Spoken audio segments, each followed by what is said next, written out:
सुमन उसका घर पर ही इंतज़ार कर रही थी और अभी तक वो घर पर नहीं आया था क्योंकि सुमन अब बहुत ही बेचैन होने लगी थी पर राजेश अभी तक वापस नहीं आया था। दोस्तों, सुमन जब घड़ी की ओर देखती है तो उसकी आंखें फटी की फटी रह जाती है क्योंकि घड़ी में तो रात के 12 बज रहे थे और राजेश का अभी तक पता नहीं था। तो दोस्तों, सुमन बहुत ही घबरा जाती है और राजेश का फ़ोन लगाने की भी वो कोशिश करती है पर राजेश का फ़ोन नहीं लगता। उसका फ़ोन स्विच ऑफ आ रहा होता है। नमस्कार दोस्तों, आप सभी का फिर से स्वागत है आज की और एक इंटरेस्टिंग कहानी में। दोस्तों, आज की कहानी बहुत ही दिलचस्प होने वाली है। मेरी आपसे एक ही रिक्वेस्ट है कि इस कहानी को अंत तक ज़रूर देखिए। तो आइए दोस्तों, बिना देर किए हुए इस कहानी को शुरू करते हैं। दोस्तों, ये कहानी है राजेश और सुमन की। राजेश और सुमन, उन दोनों की शादी 2 साल पहले ही हो जाती है। राजेश एक मल्टीपल कंपनी में एक सुपरवाइज़र की पोस्ट पर होता है। दोस्तों, राजेश तो वैसे बहुत ही सीधा साधा आदमी होता है। सुमन ग्रेजुएट होने के बावजूद भी वो कहीं बाहर काम नहीं ढूंढती क्योंकि उसके घर वालों ने राजेश को पसंद किया था और राजेश को उसके घर वाले बहुत दिनों से जानते थे। राजेश का स्वभाव उन्हें बहुत ही पसंद आया था। सुमन ग्रेजुएशन कंप्लीट करने के बाद सुमन की इच्छा थी कि वो भी कुछ अच्छी सी नौकरी कर सके, पर घर वालों का ये कहना था कि हमारे ख़ानदान में आज तक किसी लड़की ने बाहर काम नहीं किया, तो तुम कैसे कर सकती हो। तो दोस्तों, उसके जो सपने थे सुमन के, उसे अंदर ही अंदर दबाना पड़ा और उसे चुपचाप राजेश के साथ शादी करनी पड़ी। राजेश तो उसकी पसंद का लड़का नहीं था, पर उसके परिवार वालों की वजह से ही उसने राजेश से जानबूझकर शादी कर ली थी। उसने सोच लिया था कि 2-3 महीने ही मैं राजेश के साथ रहूंगी और उसके बाद उसे तलाक दे दूंगी, कुछ भी बहाना बनाकर। पर दोस्तों, सुमन ने ये तो सोच लिया था कि राजेश से अलग हो जाने का, पर दोस्तों जब उसने राजेश का स्वभाव देखा तो सुमन हैरान रह गई क्योंकि राजेश उसे दिलो जान से चाहता था। राजेश किसी भी चीज़ की सुमन को कभी भी कोई भी कमी नहीं होने देता था। कभी कभी तो सुमन रात के समय बगैर खाना बनाए ही सो जाया करती थी, पर राजेश ऐसा इंसान था दोस्तों। वो जब भी काम से थका हुआ आता था पर वो अपनी थकावट अपने पत्नी को यानी कि सुमन को नहीं दिखाई देता था। वो अगर सुमन ने खाना नहीं बनाया और सुमन उसे सोई हुई दिखी तो सुमन को कुछ भी नहीं कहता था और किचन में जाकर उन दोनों के लिए खाना बनाया करता था और खाना बनाकर वो सुमन को जगाने के लिए रूम में जाता था और सुमन को उठाकर अपने हाथों से उसे खाना खिलाया करता था। दोस्तों, अब सुमन का भी प्यार राजेश के लिए बढ़ने लगा था। जो सुमन ने सोचा था शादी से पहले, अब वो सुमन सब कुछ भूल चुकी थी। सुमन भी अब राजेश से बहुत प्यार करने लगी थी। दोस्तों, उनका जीवन तो बहुत ही अच्छी तरह से चल रहा था, पर कहते हैं दोस्तों, जिंदगी में सुख तो है पर उसके साथ साथ दुखों का भी साया कभी कभी आ ही जाता है। वैसा सुमन और राजेश के साथ भी हुआ। दोस्तों, राजेश ने एक गलती की थी। अब वो क्या गलती है हम जानेंगे इस कहानी में विस्तार से। राजेश तो अपने काम से ही मतलब रख लिया करता था और दोस्तों वो एक ऐसे चक्रव्यूह में फंस गया कि उससे निकलना उसके लिए इम्पॉसिबल हो चुका था। दोस्तों, राजेश का एक दोस्त था, मनदीप। दोस्तों, राजेश की और मनदीप की बहुत ही अच्छी गहरी दोस्ती होती है। राजेश की और मनदीप की शादी से पहले ही उन दोनों की बहुत ही गहरी दोस्ती होती है दोस्तों। पर अब पर कहीं ना कहीं मनदीप राजेश से जलता था, पर राजेश को इस बात की भनक भी नहीं थी। वो ऊपर ऊपर मनदीप राजेश के लिए प्यार जताया करता था, पर वो अंदर ही अंदर राजेश से बहुत जलता था। उसे लगता था राजेश सिर्फ एक मामूली सा सुपरवाइजर होने के बावजूद भी उसे इतनी खूबसूरत पत्नी कैसे मिली। अब उसका परिवार भी अच्छी तरह से फल फूल रहा है।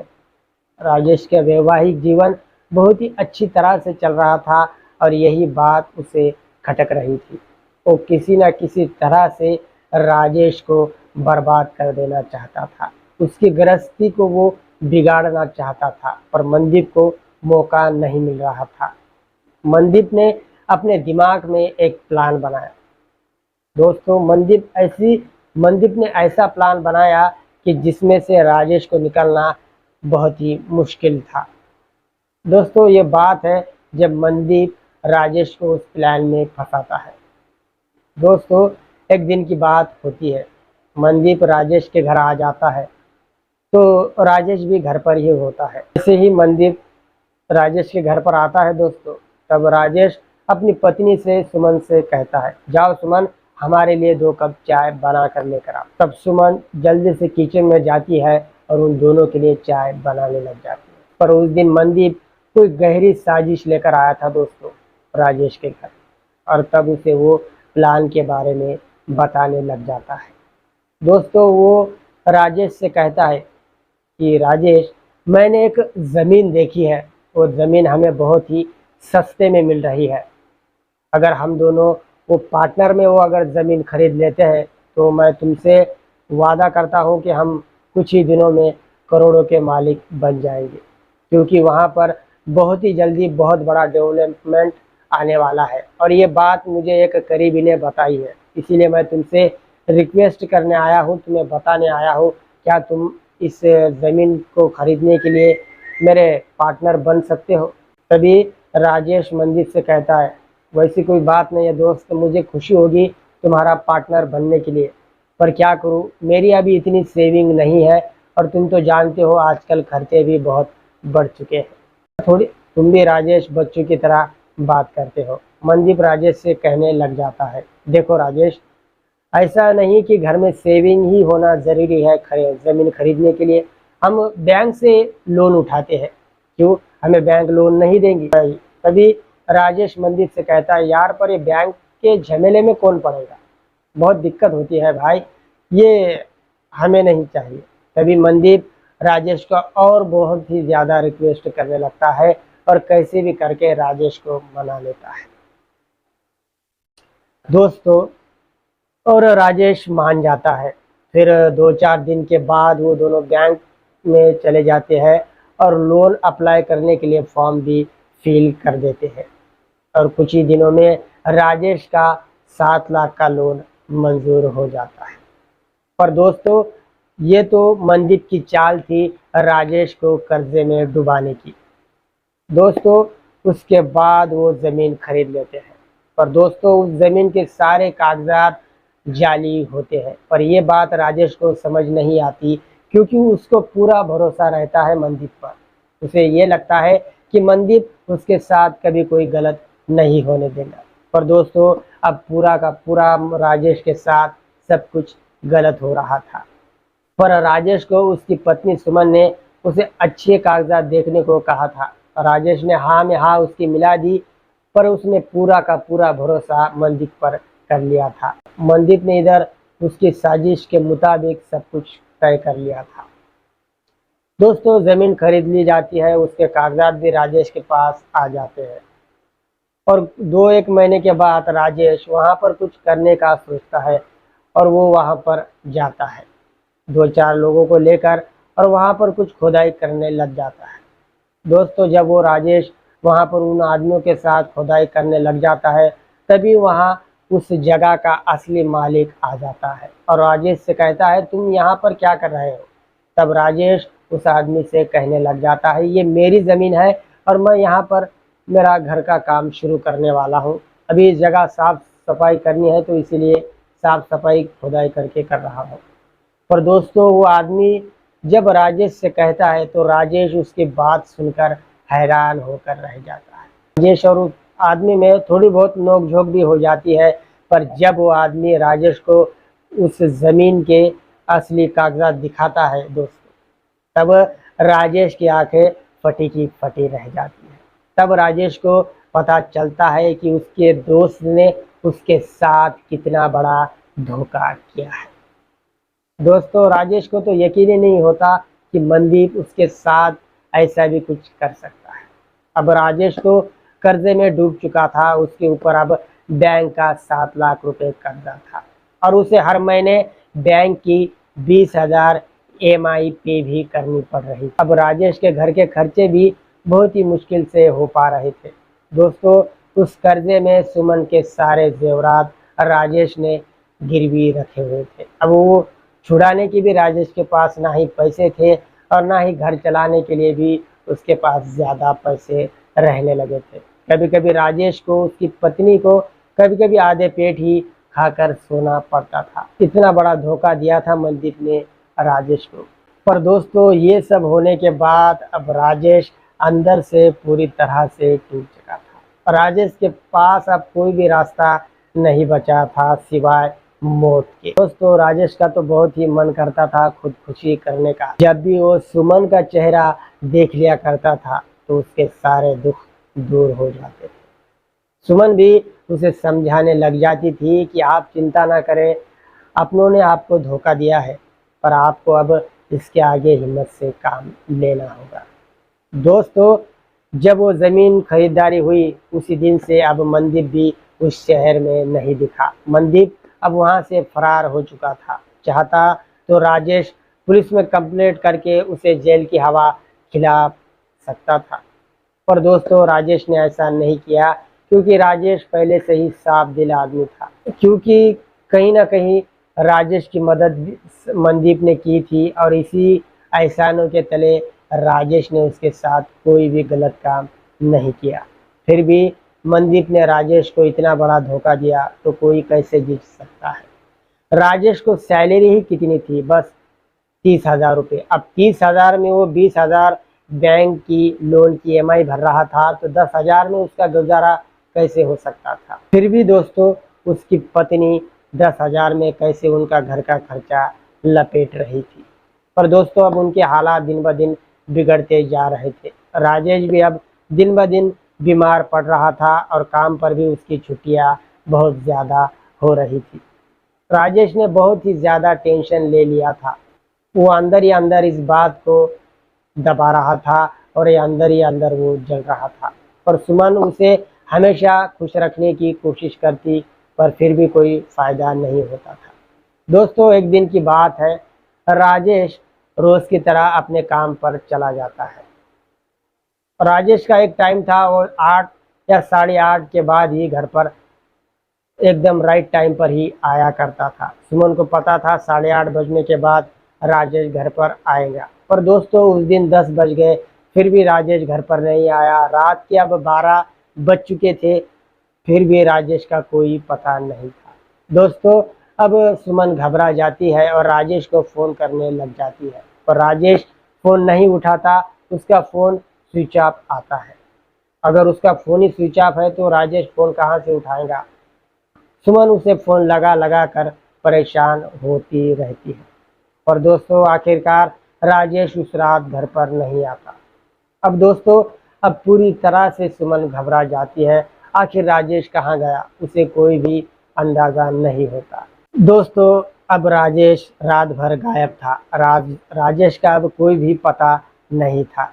दोस्तों, पूरी रात राजेश घर पर नहीं आता है तो सुमन डर के मारे सवेरे ही अपने घर से सीधे पुलिस स्टेशन जाती है और राजेश की लापता होने की रिपोर्ट लिखवाती है। तो राजेश का नंबर देती है तो पुलिस भी उस नंबर की जांच पड़ताल करने में लग जाते हैं। पुलिस भी उस नंबर को कई बार ट्राई करते हैं पर राजेश का फ़ोन स्विच ऑफ ही आता है। दोस्तों, उसके बाद पुलिस उस नंबर की लोकेशन ट्रैक करती है तो लोकेशन उन्हें एक रेलवे ट्रैक के बाजू का मिलता है। तब पुलिस वहां पर पहुंच जाती है तो दोस्तों, वहां पर कुछ और ही हो चुका था। वहां पर जो हुआ था वो नहीं होना चाहिए था। दोस्तों, जब सुमन राजेश की तरफ देखती है दोस्तों, तो राजेश मृत अवस्था में पड़ा हुआ था। राजेश ने अपने हाथों से ही अपने आप को ख़त्म कर लिया था। दोस्तों, राजेश ने इतना टेंशन ले लिया था बैंक लोन का और अपने दोस्त ने दिए हुए धोखे खा, तो उसने आज अपने आप को ही ख़त्म कर दिया था। दोस्तों, जब राजेश की लाश को सुमन देखती है दोस्तों, तो वो खुद को संभाल नहीं पाती। सुमन एक ही झलक अपने पति की लाश की देखती है दोस्तों, तो वहीं जगह पर ही वो नीचे गिर जाती है। तभी लेडीज पुलिस कांस्टेबल सुमन को संभालती है, पर सुमन अब बेहोश हो जाती है। दोस्तों, सुमन के ऊपर तो जैसे दुखों का पहाड़ ही टूटकर आज गिर चुका था। सुमन सोच ही नहीं पा रही थी कि उसे क्या करना चाहिए और क्या नहीं, क्योंकि उसे इतना बेहद प्यार करने वाला पति मिला था, और आज वो ही इस दुनिया को छोड़कर जा चुका था। सुमन तो सिर्फ मनदीप को ही कोस रही थी, और मनदीप को बहुत ही वो अंदर ही अंदर से गाली गलौज भी दे रही थी। तभी उसने सब हकीकत पुलिस वाले को बता दी दोस्तों। पुलिस वाले को बताते ही पुलिस भी अब उसकी छानबीन में लग गई और मनदीप को पकड़ लिया। अब मनदीप जेल में सजा काट रहा है। सुमन अपने पति की यादों में जी रहे हैं। मनदीप तो अब जेल में सजा काट रहा है, पर सुमन की तो उसने ज़िंदगी बर्बाद कर दी। सुमन की हंसती खेलती ज़िंदगी उसने जहन्नुम कर दी थी। दोस्तों, ऐसे दोस्त भी होते हैं दुनिया में। हम समझते हैं कि दोस्त हमारे भाई से बढ़कर होते हैं, पर कोई कोई दोस्त ऐसे होते हैं दोस्तों, जो हमें सामने से तो अच्छापन दिखाते हैं, लेकिन अंदर ही अंदर हमारे लिए जहर भर कर रखते हैं। दोस्तों, यही हुआ राजेश के साथ और उसके पत्नी के साथ। राजेश ने कभी ये सोचा नहीं था कि उसका दोस्त उसके साथ इतना बड़ा धोखा करेगा। पर दोस्तों, अब होने को कौन टाल सकता था। राजेश अपनी दोस्त के धोखे की वजह से इस दुनिया से जा चुका था। अब इस दुनिया में सुमन अकेली अपनी ज़िंदगी जी रही है। तो दोस्तों, आशा करता हूँ यह कहानी आपको अच्छी लगी होगी। दोस्तों, अगर यह कहानी आपको ज़रा सी भी अच्छी लगे तो प्लीज़ इस वीडियो को लाइक और मेरे चैनल को सब्सक्राइब ज़रूर कीजिए। दोस्तों, आपके एक लाइक से हमें मोटिवेशन मिलता है और हमारा हौसला बढ़ता है। दोस्तों, मिलूँगा आपको ऐसे ही किसी इंटरेस्टिंग और इमोशनल कहानी में। तब तक के लिए धन्यवाद।